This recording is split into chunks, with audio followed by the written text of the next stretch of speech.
We're here to enjoy ourselves more than anything, aren't we? I'm not one for talking really, but I was asked to say what I know about the Windmill Gang, which was back 200 years ago. As I've said in the past about my stories about the highwaymen on Goonhilly, this was a bit of a lawless area. And if you know some of the people up here still, you could think that. But yeah, in the late 1820s, there was a gang, latterly known as the Windmill Gang, and well, they were busy robbing all the local farms in the area. And nothing was ever done about them. Nobody wanted to tackle them. There was a man, and it's on your sheet, called Oliver Tucker, and he was going to give evidence against them, and he mysteriously disappeared, and it's thought he was buried up here somewhere. And long since other sort of rumours of ghosts have appeared. But anyway, in 1829, a farmer in Helston called Mr. Sylvester had 4 of his prize rams stolen. Now these were, from what I've read, Leicester breed, which we don't know if they're Leicester Longwalls, Leicester or what, but at that time, to obviously improve his breeding stock, as in those days wool was a very important commodity, and he was rather peeved about this fact. And I don't know how he managed it, but he got the local constabulary interested in actually pursuing this matter. So it was obviously well known where the area these ruffians, thugs, were. So the constabulary came along and they searched Grade and Llanderwednick, local parishes, and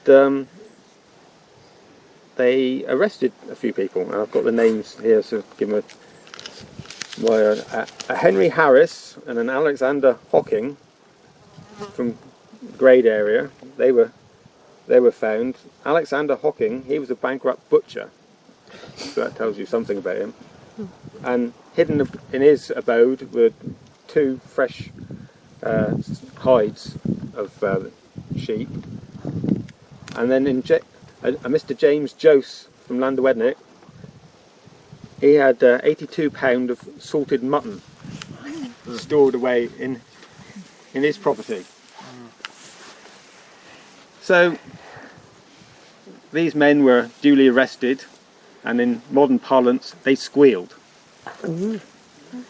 And they named a few other people, namely a Stephen Jose and a William Harris, which I assume were brothers. I haven't looked into any further. So the constabulary gathered what in Western terms we call a posse, and they searched the whole area, and they came out here, and these 2 men were seen in the distance. So they were chased out that way towards the sea. Now, things get conflicted here.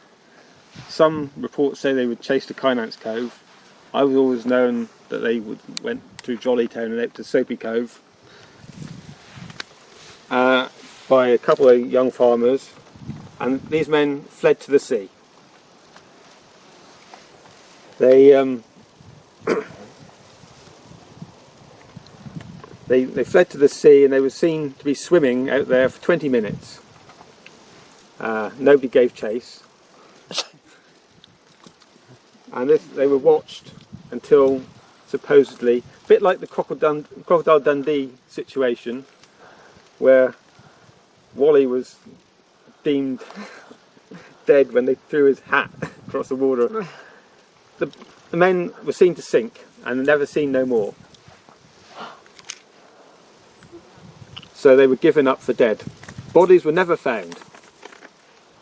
And local legend at the time said they were far too good as swimmers to ever drowned. They thought that they swam underwater and got to one of the several sea caves that are along the coast. So they knew their way around here like the back of their hand. And they were never seen or heard of again.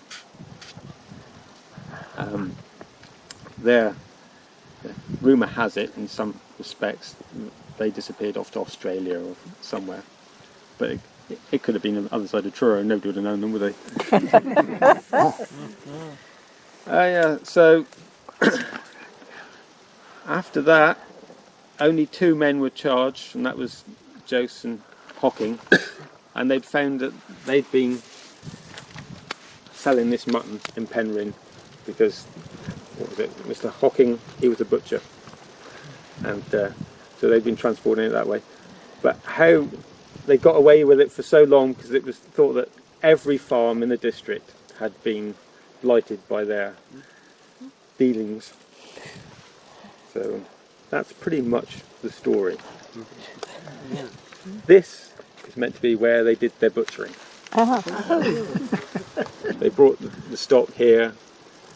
There's obviously not a lot of room in there, and at that time I gathered most of the mill workings were still there, because the mill was meant to be still working in the 1840s. So, but they got in there, and that's where they did their worst. And that's why they got the name the Windmill Gang. This was their hideaway. Was that the end of them then, when the other 2 got away? 2 got away, never heard of before, and I don't. He was being good to the peasants and provided a mill to mill the grain for the flour, or he thought he was actually trying to control the grain. Anyway, obviously there's many mills around. Poltesco Valley over time has had 14 or 15 different mills. But this mill was obviously built somewhere in the 1600s. Somebody had plans to build another windmill out towards Kynance a bit more. And apparently there's footings and already put in. They was going to the business of putting in this mill, obviously to have reduced the control that the Lord had on this. But the person that was invested in it was convinced by somebody, obviously the owner here, that there actually wasn't enough wind for the 2 windmills. So he obviously wasn't the brightest spark, was he? You have plenty now. But tell us what you have in your hand there. 4 different types of heather. This one is Ling Caluna vulgaris. It's white. Yeah. It's white, yeah. This one is crossleaf heather, Erica tectrolix. This is a bell heather, and this is what the area is most famous for. This is Erica vagans, Cornish heath, which only grows on the Lizard Peninsula and naturally in a small site in Brittany. Wow. The bees are loving that at the moment. Yeah. So it particularly likes the soil here, which is based on serpentine, which is very high in minerals, magnesium especially. So for where was the grain grown? All on the farms all around Just on here. the farms around? Yeah. Okay. Yeah, and each of the farmers will then take their grain to the mill to be milled. And then it would be baked up and then, okay. Yeah, and they almost weekly bring grain to be milled. So We didn't have to preserve it. I was waiting either. no, it obviously grain keeps better and stored whole. It keeps for more than 12 months if it's in airtight jars or whatever. As they found in Egypt, didn't they? Yeah. They found grain in pottery jars sealed up. What's that? 3,000 years ago, and they got some of that to germinate. So. Amazing.